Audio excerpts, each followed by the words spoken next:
Hello everybody, welcome back once again to the Final Fantasy VII walkthrough. I'm actually doing a very quick video here just on, I'm going to call this like a early game leveling and limit acquisition video.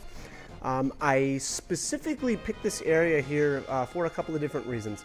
Number one, these formula enemies here will oftentimes attack all of your characters at once, and they do a decent amount of damage, so it's really easy to build your limits. Now, the reason why that's so good is actually just because there's obviously two different ways to gain your limits. One is just by killing more enemies, and the other is by using the limits themselves. So each tier, I'm going to call it, of limit breaks has two limits.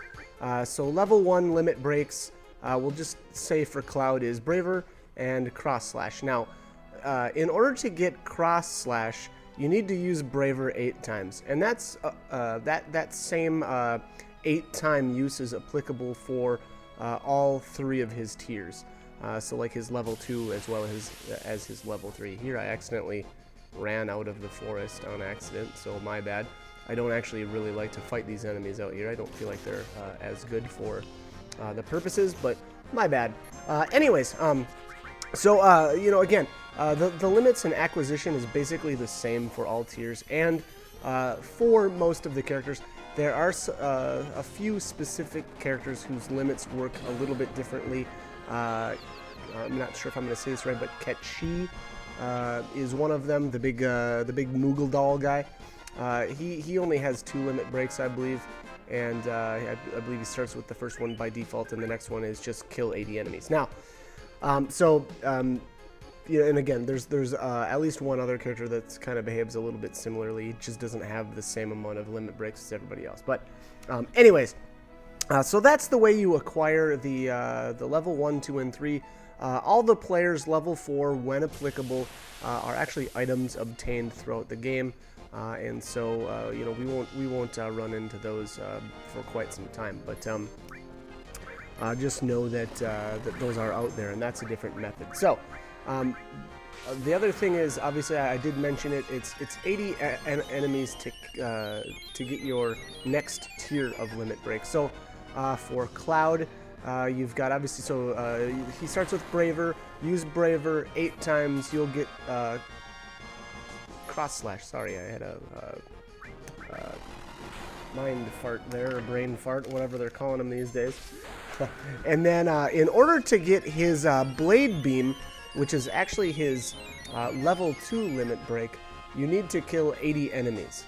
And then in order to get, I believe it's Climb Hazard is his level 2 second limit break. That is, use Blade Beam 8 times. So again, that applies to all, or almost all of the characters, I should say, most of them. And I feel like this is just a really good place to do that. So the other reason why I like this spot specifically is this is the other group of enemies that you'll run into here. And I forget the name of these guys. Should actually, here we go. Capper Wire, something like that. But anyways, so why do I like them? Well, there's a ton of them. So every time you face them, as long as it's not a back attack, if you actually end up getting into a back attack here, it'll be 2 Capper Wires. So that kind of is a crummy deal, but back attacks don't happen all that often. But anyways, so every time you get into a fight with these guys, you're going to run into 5 of them. Now, the great thing about that is, you know, it's not going to take very many battles for you to get your next level of limit break. Obviously, you know, taking 80 enemies or 80 kills becomes extremely quick when you're facing that many enemies at a time. Now, are there other places in the game that are probably better than this? Sure, but as far as early game acquisition of limit breaks, I feel like this one's a really good spot. So, again, that's why I pick this spot. I feel like it works really good.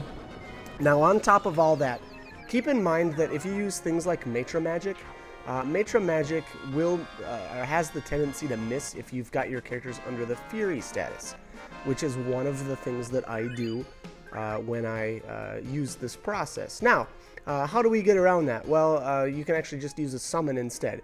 Chokamog obviously is the only summon that I've actually got at this point right now. But that being said, it does a great amount of damage here. It will kill all of the enemies in one shot every single time. I don't think, even when I was lower level, I don't think I ever had it not kill all the enemies. Whereas again, Matra Magic, on the other hand, not only actually wasn't killing all of the enemies in one hit, but on top of that, oftentimes it was missing because I have my characters under the Fury status. Now, why do I have the Fury status on? Well, it's actually going to allow us to, gain or fill our limit breaks, or limit gauge, sorry, faster. And that will help out, to learn the second of the, each tier, I guess we'll call it. So again, that's kind of why I picked this spot. That's generally how I have it all set up. Most of my characters here have weapons with 4-slot materia capabilities. I did actually make a little detour before this, and I ran down to the Fort Condor and did the first battle in order to get Red 13's 3-slot double materia raising weapon. So he's really the exception here of all of my current characters. I do have Yuffie as well, and I've got her equipped with a boomerang, which I stole from one of these formulas here. And again, now that's got a 4-slot capability as well. So again, if you just want to move on, go right ahead. Don't bother doing this now. But I actually like to get a lot of my limit breaks at this specific point in the game. For many reasons. Number one, it's just a good spot to do it. It's early on, and I feel like this, to be honest, it really sets you up for the rest of the game. There's, you'll be pretty powerful here. I think I ended up at level, I might even want to say 30 when I finally finished getting everyone's limits here. So I spent a ton of time. Again, if that's not something that you want to do, if you don't care about powering up this early on in the game, skip it. Don't worry about it. It's not absolutely necessary, obviously. But again, I feel like it does set you up for the rest of the game, and you can really stretch this power spike, I suppose, for quite some time, and you shouldn't really have to worry about going out of your way to do much leveling for a good amount of time after this. So again, that's my process. That's why I do it. Another reason I think why I did this was actually because I wanted to try to beat the Midgar Zolom as fast as I could. And so actually what I did was I obviously walked over to this side, got my limit breaks. The big one is actually, I believe it's called Planet Protector by Eris. That's her the first limit break of her 3rd tier.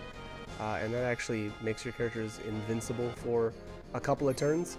And that can prevent the Midgar Zolom from killing you outright with the beta ability, which interestingly enough, I will actually do a video right after this one on that process, learning beta and being able to kill the Midgar Zolom at this point in the game, which, maybe isn't that impressive these days, but back in the day, I felt like it kind of was, and that was a challenge that I wanted to, take on. So I did, and like I said, so the next video will be that. So as always, I hope this guide was helpful, and hope you join me for more videos. Thanks for watching.